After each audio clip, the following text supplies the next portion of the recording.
No mês de novembro, nós comemoramos o Dia Nacional de Combate ao Câncer. E hoje, este é o nosso assunto do videocast Viva Saúde. Não sai daí, já estamos no ar.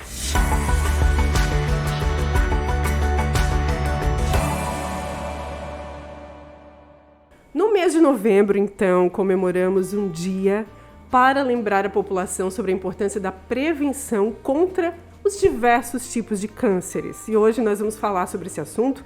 A gente recebe aqui no Viva Saúde de hoje os médicos oncologistas, doutora Heloísa Accorsi e o doutor Luiz Henrique Lopes Corrêa, que é cirurgião oncológico. Médica oncologista, cirurgião oncológico. Já vou começar perguntando qual é a diferença entre essas duas especialidades. Doutor, pode começar por ti? Nós dois basicamente tratamos o câncer, só que cada um faz uma parte no tratamento. O tratamento do câncer ele é multidisciplinar. Então, eu faço a parte cirúrgica, a remoção do câncer, desde biópsia, às vezes a gente não consegue remover o tumor todo, então a gente faz uma biópsia e daí, feita a biópsia ou o tratamento oncológico, a gente caminha o paciente para o oncologista clínico, que é o profissional habilitado a fazer o tratamento, às vezes com quimioterapia ou com outros tratamentos que a Heloísa vai saber falar melhor que eu. A doutora Heloísa, então, faz essa abordagem antes e depois da cirurgia, é isso? Isso, geralmente a gente recebe o paciente quando ele já tem uma biópsia ou às vezes antes da própria biópsia, quando ele já tem um sintoma ou uma massa palpável, por exemplo, um nódulo palpável, encaminha para a biópsia. Aí define se ele vai fazer cirurgia previamente, como primeira opção de tratamento, ou se ele vai fazer quimioterapia antes e depois operar. Mas, em geral, o mais comum é o paciente operar, então, com cirurgia oncológica, e depois retornar para nós, para a gente fazer um tratamento oncológico adjuvante, que a gente chama, que seria de consolidação, com quimioterapia ou hormonioterapia, ou outros tratamentos mais novos, como imunoterapia também. Até às vezes o paciente acaba não precisando nem de quimioterapia, Luiz? Isso. Faz só o acompanhamento, Isso. Às vezes só o segmento oncológico também. Vamos esclarecer essas questões relacionadas ao câncer, Antes de mais nada, eu quero agradecer a presença de vocês aqui, Vocês que pararam um pouquinho do dia a dia de consultório, de cirurgia, para esclarecer a população sobre esse assunto tão importante. Bom, eu abri o programa falando do Dia Nacional de Combate ao Câncer, porque é uma campanha que busca a prevenção de novos casos. A gente sabe que o câncer é uma palavra que ainda é envolta de muitos mitos e precisa de esclarecimento, cada vez mais informação, mas a prevenção é possível, Eu gostaria de começar falando sobre a importância dessa campanha, como é que vocês enxergam essas mobilizações, esses movimentos que buscam a prevenção. Então, são várias datas que existem para prevenção ao câncer, Tem o Dia Mundial, esse é o Dia Nacional em novembro, Sim. Então, o que se busca é a gente tentar o diagnóstico cada vez mais precoce do câncer, Há estudos que mostram que o paciente descobrindo câncer precocemente, ele tem chance até de 90% de cura, ao passo que um paciente que descobre uma doença muito avançada, ele vai descobrir uma doença que a gente não vai conseguir fazer grandes tratamentos, Então, alguns dados mostram que tu detectar o câncer precocemente, tu diminui até em 15% a mortalidade na população em geral. Então, por isso que tem todo esse trabalho de conscientização. Porque a Heloísa e eu, a gente trabalha muito com paciente que às vezes já descobriu porque ele tinha um sintoma. Tinha um sangramento, tinha uma dor, tinha qualquer sintoma, uma fraqueza, Ao passo que um paciente que faz um check-up, um rastreamento, mais ativo, ele consegue descobrir a doença mais cedo e fazer um tratamento menos invasivo, menos agressivo e ter uma boa resposta ao tratamento, às vezes a cura, muitas vezes, quando descobre cedo. Na tua avaliação, doutora, como é esse trabalho voltado à prevenção, a eficácia desse trabalho? Primeiramente, eu acho que é bem importante essa data para a população em geral pensar, para lembrar do que existe esse diagnóstico, porque a maioria dos pacientes, Deus me livre, ter um câncer, não fala isso, Mas a gente sabe que hoje já tem dados que dizem que é a segunda doença mais prevalente, Os pacientes têm morrido, a segunda causa de morte, é o câncer em pacientes abaixo de 70 anos. Então, a conscientização de que tem maneiras de prevenir, né? Prevenção primária, que aí depois a gente pode falar um pouco mais, né? Sobre nutrição, hábitos saudáveis, vida, né? isso. E tem a prevenção secundária, que aí vai ser determinada né, pelo médico que vai avaliar. Esse paciente precisa, dependendo da história familiar ou dependendo, né, de hábitos de vida, quais exames ele vai fazer como prevenção secundária, né? Por exemplo, o câncer de mama, a prevenção secundária seria rastreio, mamografia, o câncer do intestino, a colonoscopia, o câncer de colo de útero, né? Os principais, assim, que mais incidentes, né? Na mulher é o segundo mais incidente, o câncer de colo uterino. O preventivo, a coleta do preventivo do colo uterino. Então, dependendo, assim, são vários exames que, dependendo da faixa etária, né, o paciente vai precisar fazer para uma prevenção que a gente diz secundária, né? Ou até mesmo para um diagnóstico precoce e para ele ter a chance de cura, né? Como a gente sempre procura, né? Tu falaste do mito, né, de, eu não quero falar sobre câncer, Isso. não fala essa palavra, como se a palavra por si só atraísse qualquer problema, né? Vamos começar do começo, então, já que eu tô aqui estamos aqui, né, falando do Dia Nacional de Combate ao Câncer, o que, afinal de contas, é o câncer? Tu quer falar? Eu posso falar. Então, o câncer é um agrupamento de células, né, que tem uma mutação, uma alteração no DNA celular, e elas começam a se reproduzir de maneira inadequada, né? Rapidamente e de forma descontrolada, e conseguem ter a capacidade de invadir outros tecidos, que aí já seriam a metástase e outros órgãos, né? E essa proliferação, então, pode formar o tumor, que é um agrupado de células, né? E à medida que ela vai crescendo, que ela fica mais tempo no organismo da pessoa, ela tem a capacidade de invadir a corrente sanguínea, os vasos linfáticos e causar metástase. Essas células, elas acabam se multiplicando de uma maneira desordenada. Desordenadas. Em outros órgãos, inclusive. Elas podem, né, invadir, a capacidade de invadir a corrente sanguínea, os vasos linfáticos e chegar a outros órgãos, né, como pulmão, por exemplo, um câncer de mama. Ele invadiu os vasos sanguíneos e até ter metástases, né, no pulmão ou no fígado. A metástase é a multiplicação, né? É a multiplicação, traduzindo... o crescimento dessas células em outro local. Ela saiu da mama, foi para o pulmão, ou foi para o fígado, ou para os ossos. Pode acontecer, por exemplo, num câncer de pele? Pode acontecer em determinados cânceres de pele, por exemplo, o melanoma, que seria um câncer de pele mais agressivo, né, que é mais grave. Os cânceres de pele não melanoma, que são o basocelular e o epidermoide, são cânceres de pele comum, né, causados pela exposição solar, e que tem alta taxa de cura, né, 100% basicamente quando ressecados. Sim. Né? Mas esse processo do início do câncer até a metástase é um processo, como eu disse, né? Sim. Isso tem um tempo definido, determinado, um tempo relacionado a cada tipo de câncer? Muitos pacientes perguntam isso para nós, há quanto tempo eu tenho isso aí? Né? É difícil tu saber, porque assim, cada câncer em cada pessoa tem uma resposta.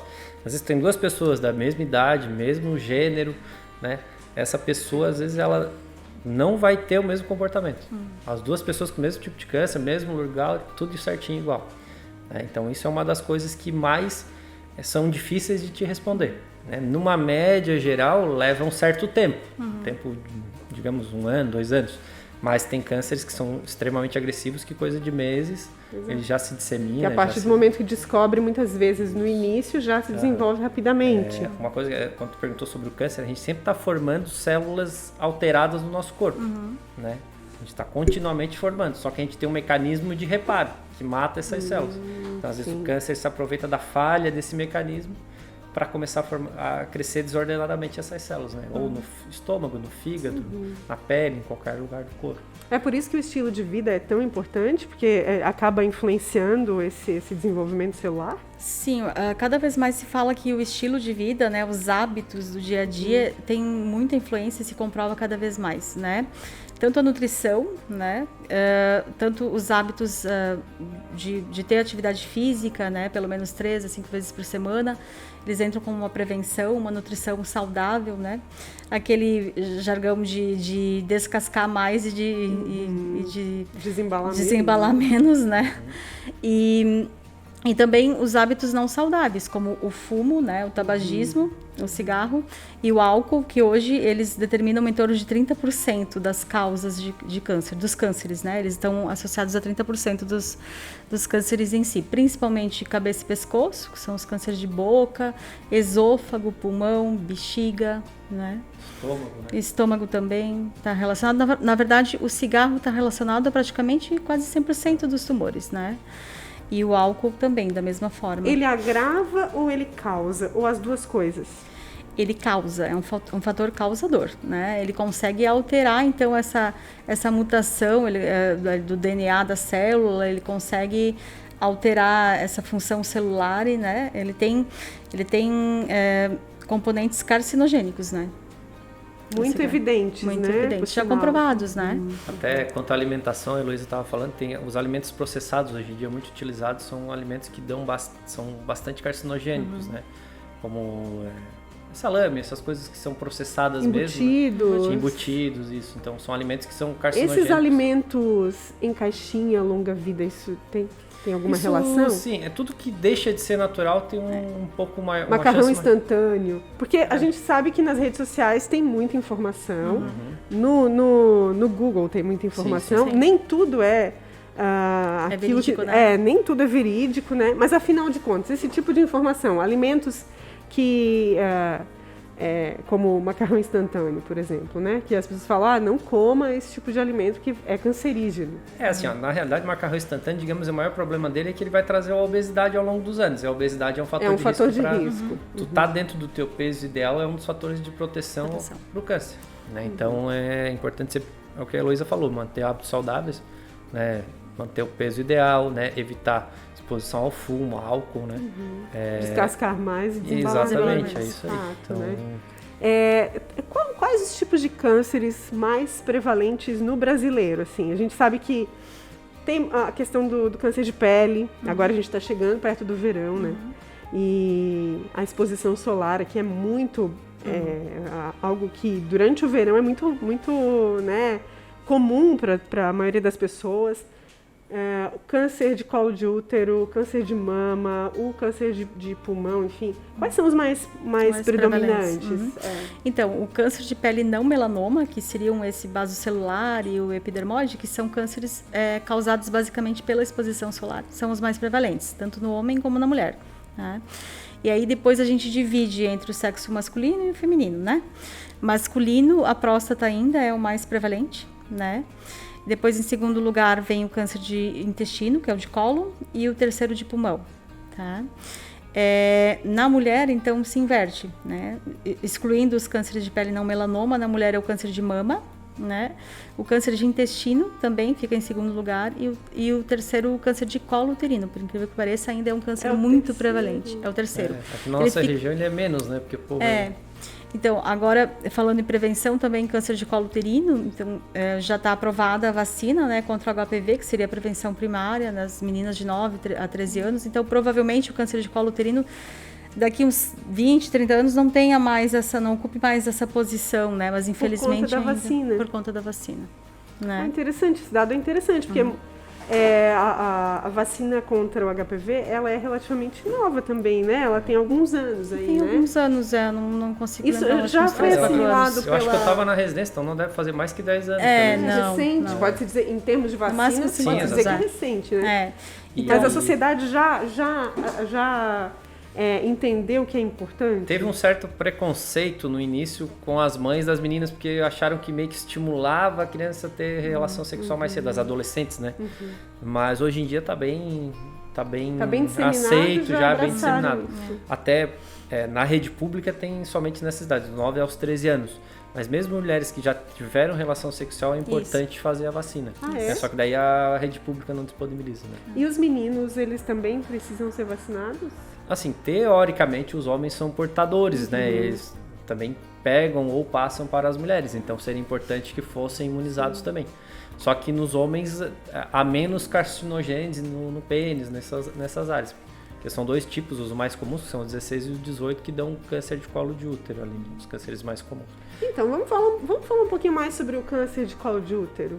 Porque assim, já que a gente está aqui falando sobre câncer, eu acho importante a gente esclarecer assim, em detalhes, e muitas vezes o que é bastante rotineiro para os especialistas, para o público pode ser bastante esclarecedor, né? Falando sobre o câncer de colo de útero, como é que funciona? O principal causador é o HPV. Sim. Como todos os cânceres, o câncer de colo de útero ele é um câncer que se aproveita muito da imunidade do paciente. Então, ele é um câncer muito comum em quem tem HIV, né? Pessoas imunodeprimidas, pessoas que fumam, né? Pessoas que são portadoras do HPV. Não quer dizer que todo mundo que tem o HPV vai ter o câncer, né? São pessoas, é uma população selecionada, digamos, como eu falei, imunodeprimidos, pacientes que têm algum problema de saúde associado. Claro, há pacientes que não fumam não, e têm a doença, mas o mais comum é nessa população, né? Ele é um câncer que ele é relativamente agressivo, né? E é um câncer relativamente fácil de se tratar e descobrir. Né? Por quê? Principalmente descobrir, né? Exatamente, isso que eu ia falar. Por quê? Porque tem o rastreamento ali através do Papa Nicolau, que é o exame de preventivo, que é disponível na rede pública. Aqui em Tubarão a gente tem a rede feminina também, para quem não consegue, que elas fazem coleta gratuita ali. Então é um exame fácil, barato, né? E fácil de se conseguir fazer ele, né? Só que eu opero esse tipo de tumor, né? E eu pego muitas mulheres que deixaram de fazer, né? Seja porque, às vezes, a mulher naquela rotina de... a maioria que eu tive recentemente, as mulheres que tiveram filhos, e aí depois parou de se cuidar, porque teve o filho, acaba o tempo da mulher, porque a mulher, às vezes, começa a cuidar da criança, e, às vezes, a mulher, às vezes, tem várias tarefas. Sobrecarregada. Aí passa 5 anos, quando ela vê, passaram 5 anos, vão fazer o preventivo e tá lá a doença. Né? Em 5 anos, já peguei paciente pode fazer 8, muita diferença a falta do diagnóstico. Sim, faz bastante diferença. Eu já peguei pacientes com 5 anos sem preventivo que a gente não conseguiu. Eu só fiz uma biópsia e tivemos que encaminhar, digamos, para a Heloísa fazer um tratamento sem não conseguir. Nem sempre precisa ter intervenção cirúrgica. Os cânceres de colo de útero iniciais a gente consegue operar, né?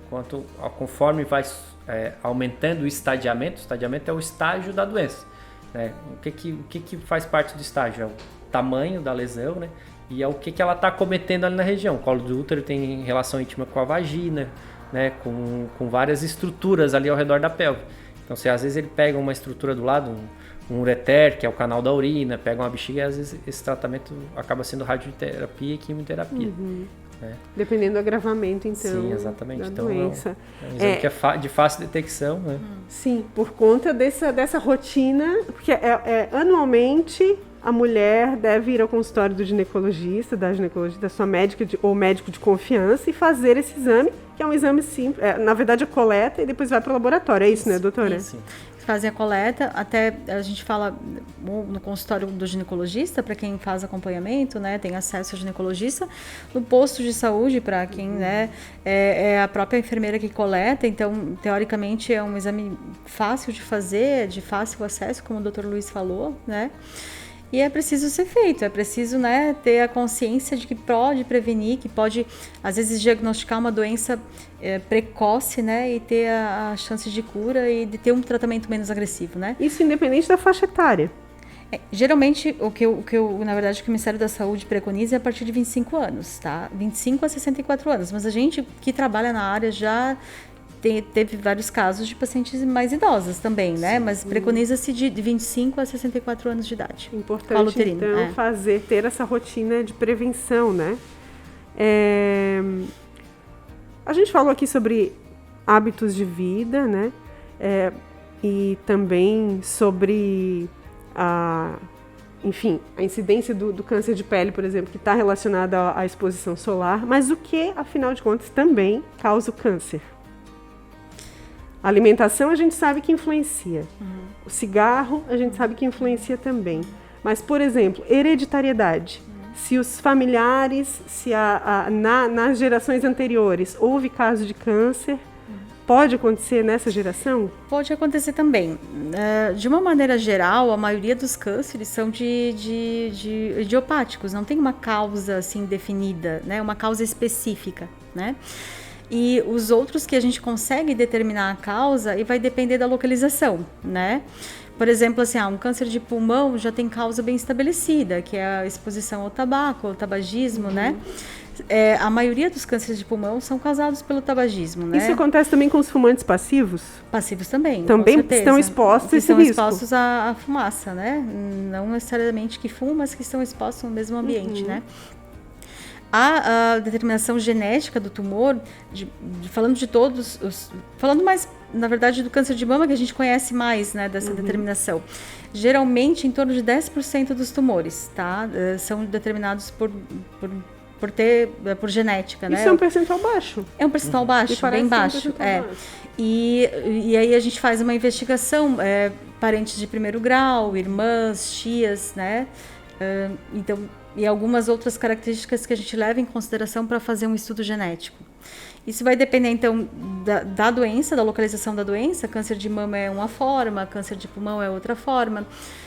A alteração genética, a mutação genética no câncer de pulmão, por exemplo, ela é mais difícil de acontecer. Geralmente acontece em pacientes brancos, mulheres não tabagistas, tá? Que pode ter alguma mutação de um gene que a gente chama EGFR. Mas, de maneira geral, a maioria são idiopáticas e, né, determinadas por alguns hábitos, e aí dependente da localização do câncer, né? Ou estômago, ou pulmão, ou cólon, por exemplo. Uma outra pergunta, uma lesão pode se transformar num câncer? É difícil, né? Mas a gente já conhece casos de que lesão de pele, né? Uma lesão de longa data pode, com o tempo, se transformar num câncer. Tipo assim, digamos, eu percebo que tu é bem branquinha, né? Então, acho que o que ela quis perguntar para nós é sobre os fatores de risco do câncer de pele também, acho que quer saber, né? Também. Eu acho que o câncer de pele, mas assim, tem casos em que as pessoas falam, bateu, Isso. Sentiu uma dor, será que pode se transformar num câncer de mama, por exemplo? O meu filho bateu no peito. Isso é mais comum no câncer de pele. O câncer de pele, às vezes, tu tem uma pinta ou um sinal, algo do tipo. Pessoas de fototipo 1 e 2, que são as pessoas mais branquinhas e com olhos claros, são as pessoas com maior fator de risco para câncer de pele. Então, digamos, tu tem uma pinta, aí tu vai lá, pega um sol e descasca. Então, essa pessoa aumentou 50% a chance dela de ter algum tipo de câncer de pele ao longo da vida, né? Porque aquele névoa, aquele sinal que ela tinha pode sofrer uma mutação ao longo dos anos e virar um câncer. Mas são alguns tipos de sinais, né, doutor? Sim. Alguns não representam nenhum risco, né? Exatamente. Que tipo de sinal seria, assim, um sinal de alerta, literalmente? Na realidade, os sinais normalmente são benignos, né? Os névoos, esses tipos de lesões. Mas tem os névoos que podem malignizar ou que já estão se alterando. São os névoos melanocíticos displásicos. Displasia quer dizer que ele já está alterando o DNA para alguma coisa, né? Não se sabe para o bem ou para o mal. Mas numa normalidade ele está virando algo ruim. E o que se faz para prevenir, então, o agravamento desse quadro? Então, além de ir no médico, né? Além de ir no pessoas especialista. que são mais claras e que têm muitos sinais, o ideal é que elas vão a um dermatologista, né? Para fazer uma dermatoscopia. Eles vão lá com uma lente de aumento, com uma luz, e vão olhar esses sinais um por um e vão documentar. Um por um? Isso, eles vão olhar todos, digamos, eles vão despir a pessoa e vão olhar todos os sinais que a pessoa tem. Isso, teoricamente, é o que deveria ser feito. Existe hoje em dia um exame chamado Photo Finder, né? Que é um exame que é feito através de fotos, né? Que daí a pessoa vai e ele bate, é igual a dermatoscopia, só que com foto, né? E daí ele vai documentar e aí tu vai ter documentado essas lesões. E ali pode ter um indicador de que aquela lesão, aquele sinal pode evoluir para um Isso, aí normalmente câncer. eles encaminham para nós assim, sugiro retirar tal lesão que ao longo dos anos pode virar algo, né? E aí retirando, se elimina o risco? Elimina o risco daquela região, né? Mas às vezes vai ter outras lesões que podem... Então às vezes a paciente tem que fazer a cada ano, ou a cada 2 anos, tem que fazer umas 3 vezes. Sim. Algo que é muito interessante é que o efeito do sol é cumulativo, né? Exatamente. Que muita gente não se apega a esse detalhe, justamente porque o verão vem, quer ter o bronzeado, manter o bronzeado E a gente, os nossos pacientes, né, Luz, a maioria são 80 anos, 90 anos, são pacientes idosos que pegaram o sol na época deles. Ontem eu atendi uma de 91, ela disse que... E aí desenvolve câncer de pele. Exatamente, ela desenvolveu agora um câncer no pé ali. Então, assim, esses pacientes, ela me disse ontem que ela pegava sol E ela é bem branquinha, uma senhora bem clarinha, mas que pegava sol no final de semana e na semana descascava. Tirava a pele toda, né, descascava tudo, não tinha protetor, não tinha guarda-sol, não, descascava no sol. E como que ela identificou esse sinal? O dela, ela procurou um dermatologista. Porque ela, percebeu que tinha alguma alteração? Ela procurou um cirurgião vascular, porque ela tinha uma lesão no pé. O vascular que trata essas lesões de pé, por insuficiência venosa, coisas do tipo. E aí ele sugeriu uma biópsia, ele fez uma biópsia e se demonstrou se tratar de um câncer de pé. De um câncer, que se ela não cuidar... Bom, é possível reverter uma situação dessa? Sim, apesar da idade, a gente consegue tirar a lesão, né? Só que se deixar passar muito tempo, a gente pega casos, às vezes, ali do SUS, né? Que às vezes o paciente não tem acesso à saúde, que começa a invadir ossos, né? Aí tu tem que, às vezes, amputar algum dedo, mão. Isso acontece também. Algum membro. Para evitar que faça essa metástase. Eu acho que esse exemplo responde bem àquela questão, assim, se alguma lesão pode com o tempo virar câncer.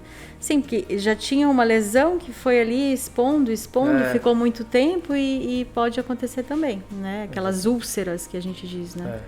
Que era uma nesse sentido a minha pergunta. Era nesse caso das úlceras, ou até de uma batida mais brusca, enfim. Isso não causa câncer, a batida em si... Não causa. A batida normalmente é um achado. Eu já peguei alguns casos de paciente que bateu e descobriu câncer por causa da batida. É uma coincidência, né? É uma coincidência. Sim, não estava diretamente relacionado. Por causa da batida eu nunca vi e nunca li nada sobre isso.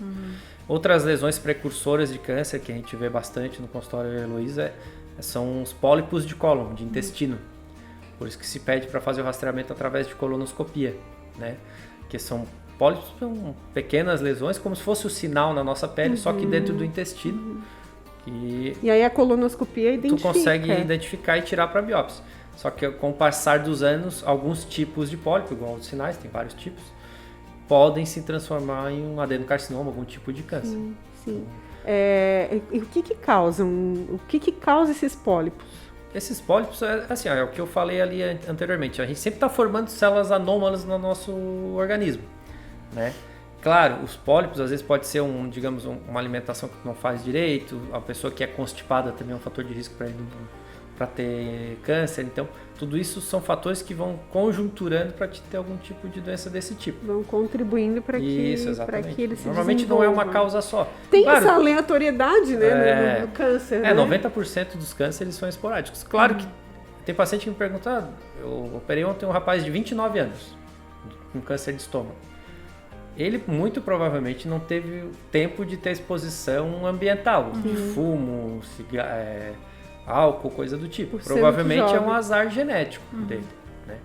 E normalmente esses cânceres são mais agressivos, né? Porque são pacientes que o tumor se aproveita do metabolismo, né, do paciente para crescer mais rápido também. Falando em metabolismo, tem alguns tipos de alimentos, como o açúcar, por exemplo, que contribui para o crescimento mais rápido do câncer? Já tem bem comprovado, né, que os carboidratos, né, que geram, na verdade, que as células tumorais conseguem se alimentar de insulina, né, e o que estimularia a produção de insulina no nosso corpo seria o carboidrato, né. Na verdade, o carboidrato, ele não vai, a ingestão maior de carboidrato não está bem comprovado que vai causar um câncer. Claro, tem vários fatores. Ela pode gerar obesidade, que é um fator de risco para o câncer, para vários tipos de tumores, né? Mas os pacientes em geral que já tiveram tumores, que fizeram tratamento, que estão só em acompanhamento, por exemplo, câncer de mama, câncer de intestino, se tivesse que tirar algum alimento da refeição, eu já tira o carboidrato, ou diminui muito o carboidrato, tá?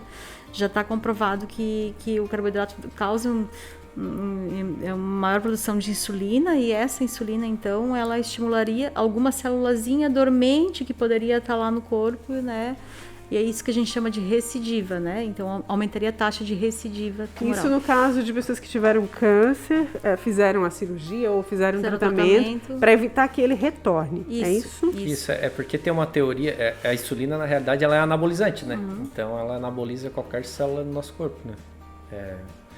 E outra coisa, tem uma teoria, né? Eu acho que talvez ela tenha perguntado também por isso. Tem uma teoria que as pessoas dizem que matar o tumor de fome. Tirando o açúcar sim. Isso não. Isso não está comprovado. Até isso é mito. duas pessoas famosas tiveram câncer de pâncreas e tentaram usar essa teoria, que foi aquele Marcelo Rezende e o Steve Jobs, né? Então são duas pessoas. E não funcionou. Exatamente. Eles tentaram ir por esse normalmente, caminho. Normalmente quem morre antes de fome é o hospedeiro, que é o paciente. É o paciente, né? Porque o paciente, teoricamente, ele tem que estar bem nutrido. Né? Uma das partes mais importantes do nosso trabalho é o paciente estar bem nutrido. Até ontem eu encaminhei o paciente para a Heloísa que o paciente está com uma sonda para ajudar ele a se alimentar mais. Para ele ficar forte, para ele conseguir fazer a quimioterapia, o tratamento todo com ela, entendeu? Sim. Uma pergunta bem básica, assim, não sei se vocês costumam receber essa pergunta no consultório. A radiação do telefone celular pode aumentar o câncer? Pode causar o câncer? Eu não conheço Dormir nada com o celular comprovado, do lado, assim, não tem assim, nenhum estudo. Teoria Tem muitas, assim, mas nenhum estudo que tenha comprovado isso, assim, né? Voltando à questão da dieta e nutrição, né? Tem vários pontos assim de falar numa nutrição. Tem a nutrição preventiva da pessoa que não tem câncer, que não quer ter esse diagnóstico, é para prevenção primária. Sim. Tem a questão da nutrição do paciente que já tem um diagnóstico e está fazendo tratamento, vai passar por uma cirurgia ou vai passar por uma quimioterapia ou uma hormonoterapia. E tem a questão da nutrição do paciente que vai ficar só em acompanhamento, né? Então, tem diferenças, né? Geralmente, claro, a gente sempre, de uma forma geral falando, é mais saudável possível. É um prato bem colorido, com todas as cores. Eu sempre digo para os pacientes, abuse do verde escuro, da couve, do espinafre, do brócolis, abuse do laranja. Então, coma pelo menos uma laranja por dia. Doutora, eu quero repor vitamina C. Não compra o tablete, come uma laranja, né? Não precisa. Se tem uma alimentação com várias cores, o roxo, que é um antioxidante, né? O repolho roxo, a beterraba. Não precisa repor vitamina, não precisa tomar vitaminas em comprimidos, né? Então, tu já vai ter todos ali as vitaminas suficientes, né? Para uma prevenção e uma dieta saudável. Às vezes essas vitaminas vão fazer mais mal do que bem, né? Eu tô pegando vários pacientes no consultório que eles estão com hipervitaminose de vitamina D, porque hoje em dia é uma moda tomar vitamina D, então... Por causa da exposição solar, né? Nem todo mundo... nem talvez. Mas eu acho que essa questão do estilo de vida, né? As pessoas não querem mais parar para preparar uma refeição, preferem lançar a mão do que tem aí no mercado, né? Então isso é uma questão cultural que tem comprometido, impactado diretamente a resposta do organismo, né? Eu estive conversando com uma endocrinologista uma semana atrás até sobre alimentação, né? E a gente estava conversando sobre isso. Ela disse que é muito melhor a gente comer qualquer coisa feita em casa do que qualquer coisa embalada. Comprei uma marmita fit, comprou pronto. É muito melhor tu fazer qualquer coisa em casa, digamos, um arroz, um feijão bem feito e uma carne, do que tu comer esse tipo de coisa congelada, industrializada, entendeu? Ou seja, faz diferença, realmente. Faz diferença. Muda bastante. Comprovadamente faz diferença. Porque daí uma coisa leva a outra. A gente está ouvindo aqui dois médicos oncologistas falando da importância da alimentação, né? Algo que é tão essencial, básico, que faz tão parte da nossa vida, né? E que muitas vezes é deixado de lado. Sim. Uma coisa que também, hoje em dia, tem muito estresse, né? O estresse também altera a imunidade, tudo isso vai ajudando. São vários fatores. Porque o estresse altera a imunidade. Exatamente. Alterando a imunidade, ele abre caminho muitas vezes para um episódio. Hoje em dia também tem se usado muito hormônio, né, Elô? Pacientes têm usado hormônio, reposição hormonal, com testosterona e outros anabolizantes. O hormônio, ele anaboliza qualquer coisa que a gente tiver no corpo. Ou seja, ele acelera qualquer processo. Se uma paciente grávida tem algum tipo de câncer, o câncer nela, o prognóstico é muito pior. Por quê? Porque quando a pessoa está grávida, está com vários anabolizantes circulando na corrente sanguínea para gerir um bebê, né? Então, isso anaboliza também o tumor dela. É por isso que em alguns casos a gestante descobre que está com câncer durante a gestação. Tem vários casos em que a gestante faz o diagnóstico durante a gestação. Ou melhor, surge naquele momento ela em que consegue geralmente palpar, porque não vai, nesse período não se costuma, né, rotineiramente fazer mamografia de rastreio, né? Ela mesma palpa a lesão, né, e vem com um diagnóstico durante a gestação. Então, esses hormônios da gestação, um tumor, ele aflora, né? Se tinha alguma célulazinha lá que estava já remanescente, querendo aparecer na gestação, ela pode aflorar. Cresce muito mais por causa do estímulo hormonal, né? Como que a gente lida com essa vulnerabilidade, assim? Eu tenho a sensação, assim, quando a gente conversa sobre isso, de que realmente nós somos muito vulneráveis, né? Então aqui tem dicas importantes de lidar com a alimentação, de cuidar realmente com o estilo de vida, né? De fazer todos os diagnósticos aí possíveis para rastrear e descobrir no princípio. Mas como que vocês, especialistas, lidam com isso? Assim, essa questão até pessoal mesmo. É assim, eu falo sempre para minha esposa, minha família, acho que a gente tem um exemplo diário, eu e a Heloísa, no nosso trabalho, de o quanto a nossa vida é valiosa e curta, né? Porque muito paciente chega para mim lá no consultório com um exame ali que ele foi lá buscar, né, na Provida ou aqui na Unimed, ali do nada, numa folha, tá ali um diagnóstico que pode selar a vida dele em meses ou anos, poucos, né? Então isso faz a gente às vezes dar um valor maior à vida do que as pessoas que não trabalham com isso. Porque a gente vê muita coisa difícil, a gente vê muita família desmoronar com esse tipo de trabalho, né? E também vê o lado bom das pessoas, tem muita gente legal que a gente atende aí, né? E vocês precisam ter essa estrutura, inclusive, né? Até certeza. para dar esse apoio. Para dar esse apoio nesse momento, né? Porque geralmente o diagnóstico de câncer já vem de décadas, isso, né?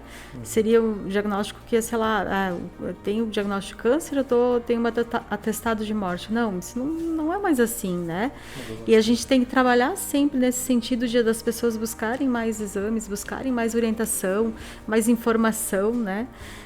Para que, se isso for acontecer, né? Que se for para ter um diagnóstico, que seja precoce, que consiga tratar e que isso não tenha tanto impacto, né, na vida do paciente, tanto emocional como fisicamente, né? Sim. Com tratamentos que são mais invasivos, assim, né? E costumo sempre dizer assim, eu acho que é um equilíbrio das coisas, né? É conseguir manter uma boa alimentação, claro, também não se privar de tudo, né? Por exemplo, a ingesta alcoólica, tudo com equilíbrio, moderação, né?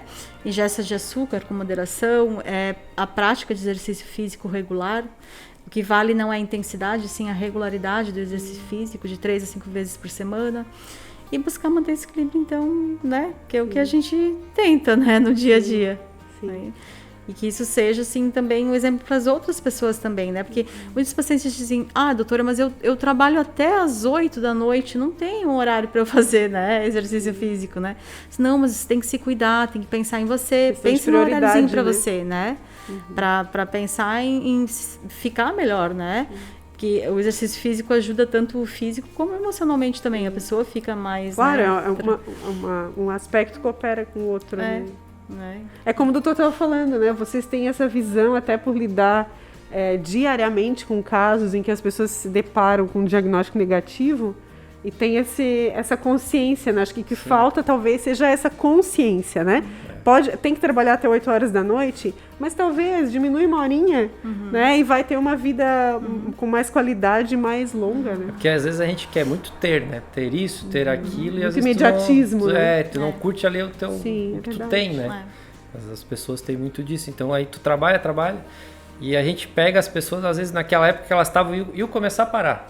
A pessoa ia parar, ali 60 anos, ali tá se aposentando, 65, e a idade que começa a aparecer esse tipo de problema, e às vezes a pessoa trabalhou a vida inteira, ralou para chegar naquela hora ali e ter esse tipo de coisa. É verdade. Doutor, tu que lida com a cirurgia oncológica, né? Tu é cirurgião, que tipo de cirurgias são mais comuns nessa área?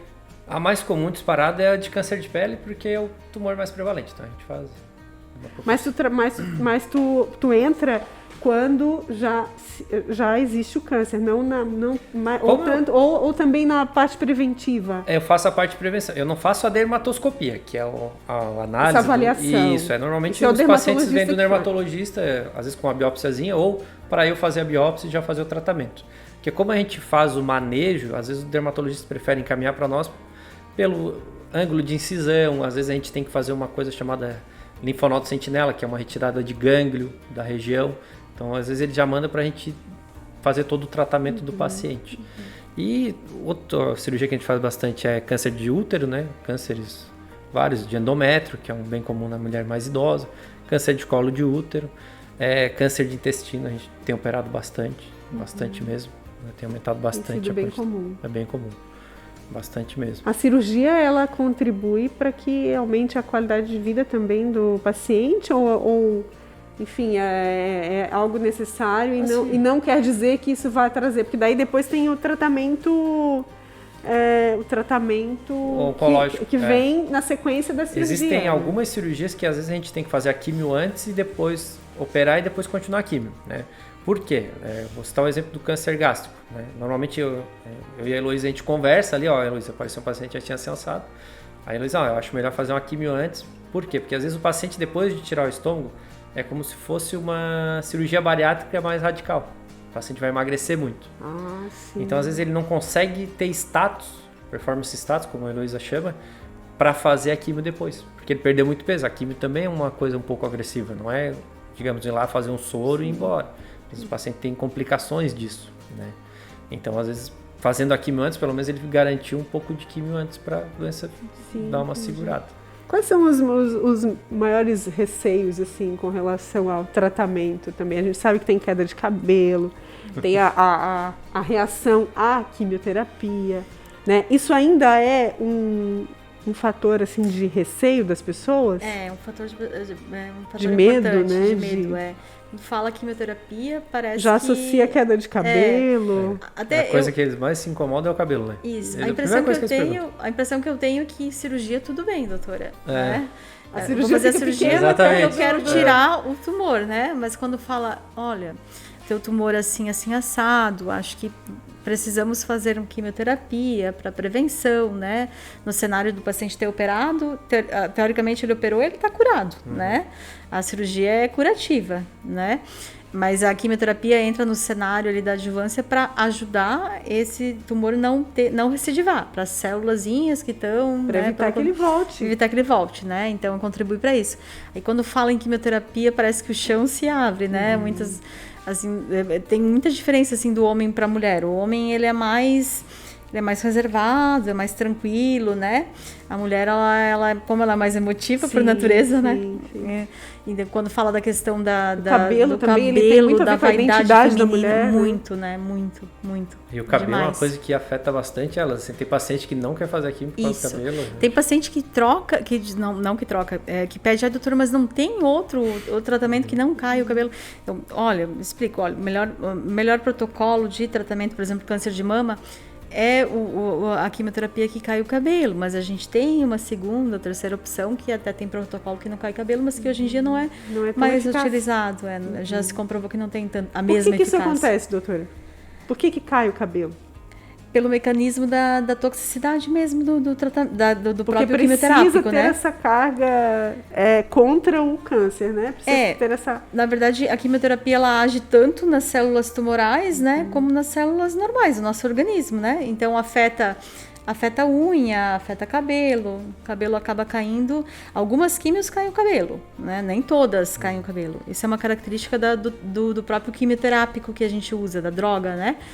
Mas é pela toxicidade mesmo que ela causa, né? Mas a gente também conhece histórias de muitas pessoas que perderam o cabelo aí foi curada, o cabelo voltou, tem vida normal. A maioria das mulheres, né? Isso é um momento ali, uma fase do tratamento. Eu costumo dizer que, olha, agora a gente vai se armar para uma batalha, né? Vamos dar tudo agora que a gente tem para dar, porque esse é o momento, né? Esse é o momento da gente ter maior taxa de cura, é o momento da gente enfrentar isso, né? Depois vai ser uma fase, depois vai ver que as coisas vão clarear, né? E a gente não vai preferir fazer tudo o que tiver para fazer agora, né? E não depois, se a doença voltar, aí vamos fazer um tratamento, mas aí a gente trabalha em outro cenário, né? Que daí já seria uma doença metastática, que voltou depois, né? Então, tudo que a gente tiver que fazer agora, vamos fazer agora. Vamos juntar energia, vamos junto. Tem um posicionamento frente a essa batalha e vencer. Vamos lá, né? Tudo para vencer. Não vai ser fácil, né? Tem vários efeitos colaterais, isso vai depender do tratamento que a gente faz, da quimioterapia que a gente usa, mas é algo tolerável e na maioria dos pacientes é bem tolerável, né? Claro, tem essas questões de ter enjoo, vômito por 2 ou 3 dias, em graus diferentes, às vezes mais leves, às vezes mais pronunciados, mas que tudo a gente consegue manejar, né? com medicamento. Eu sempre falo, é muito mais fácil eu falar para o paciente que eu vou operar ele do que eu não vou operar.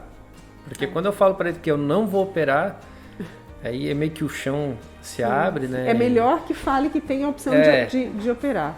Eles sempre preferem operar porque tem todo... Teoricamente a cirurgia, é claro, é a chance de cura, né? Mas às vezes hoje em dia com essas químios mais modernas, a gente consegue às vezes diminuir a lesão e depois operar também. Mas é muito mais difícil. E uma coisa que eu acho que também é esse negócio do cabelo, as sondas, essas coisas, acho que os pacientes às vezes querem muito esconder que eles têm aquela doença. Isso, porque ainda é tabu, né? É isso que a gente tem um tabu tem que bem grande. Como o pessoal é mais idoso ainda, né? Então, caiu o cabelo, todo mundo vai ver que ele está com câncer. Né? Ou ele está usando uma sonda para se alimentar. Então, tem muito isso. As mulheres comentam que elas não toleram, os pacientes não toleram, é que alguma outra pessoa olhe para ela, porque ela tá careca, né? E venha com aquele olhar assim de piedade. Eu acho que isso é um dos piores sentimentos, um dos piores sentimentos, né? Relacionados aí a qualquer situação que ela você esteja tá com passando. força de enfrentar. Ela tá lá, né? Com toda a energia, toda motivada. E ela recebe um olhar assim, talvez isso acabe desmotivando. É importante para quem convive, né, com o paciente que está atravessando essa situação, também tem um posicionamento, né? Quer seja familiar ou amigo. A estrutura familiar é fundamental. Sim. Fundamental. Tanto no tratamento, nas chances de cura, como também num paciente metastático que está fazendo um tratamento paliativo, a estrutura familiar. O paciente tem melhor qualidade de vida, vive mais, né? Sim. Isso influencia, né, no tratamento. Interessante, eu teria muitas outras perguntas aqui, a gente poderia falar aqui muito mais tempo sobre câncer e teremos outras oportunidades, né, temos aqui o canal, né, o Viva Saúde, que é o videocast para a gente falar sobre isso mais vezes, mas caminhamos para o finalzinho da edição de hoje. Quero agradecer mais uma vez a presença de vocês, doutora Heloísa, o doutor Luiz Henrique, e lembrar aqui que a gente tem recurso, que a gente tem opções de tratamento, mas que a prevenção ainda é a melhor forma de lidar com o câncer, certo? É isso? Eu acho que vamos usar esse Dia Mundial de Combate ao Câncer para pensar que essa doença vai ser cada vez mais incidente entre nós, né? Já tem estudos de 2018 que cada 5 homens, 1 terá diagnóstico de câncer. Cada 6 mulheres, 1 terá diagnóstico de câncer. Isso é de 2018 ainda, né? Então, vai ser muito prevalente. Estudos também comprovam que em 2040 a gente vai ter uma incidência muito maior de câncer, vai ser a principal causa de morte na população.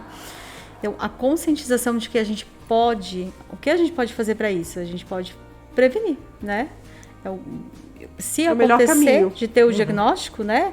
Ou às vezes por ser alguma coisa genética, herança genética ou por algum outro mecanismo, que seja precoce esse diagnóstico, né? Procurar assistência, se conscientizar dos sintomas, não estou bem, estou sentindo isso, eu vou procurar ajuda, vou ver o que isso pode ser, né? Fazer o rastreio adequado, né? Dos diferentes tipos de câncer, que o rastreio muda, isso é essencial, né? É essencial. Muito bem. Importante a conscientização, né? Mais uma vez eu quero agradecer a presença de vocês aqui, dizer que o espaço está aberto. Agradecemos o convite. Né? O espaço está aberto aqui para novos assuntos relacionados à especialidade de vocês. Tá? Certeza, Acho que informação é muito importante. Né? Com certeza. E a gente agradece também a sua audiência aqui no Viva Saúde de hoje, você que esteve com a gente até aqui. Não esqueça de compartilhar lá nas redes sociais esse conteúdo para que mais e mais pessoas tenham acesso a essa informação de qualidade. Até a próxima edição.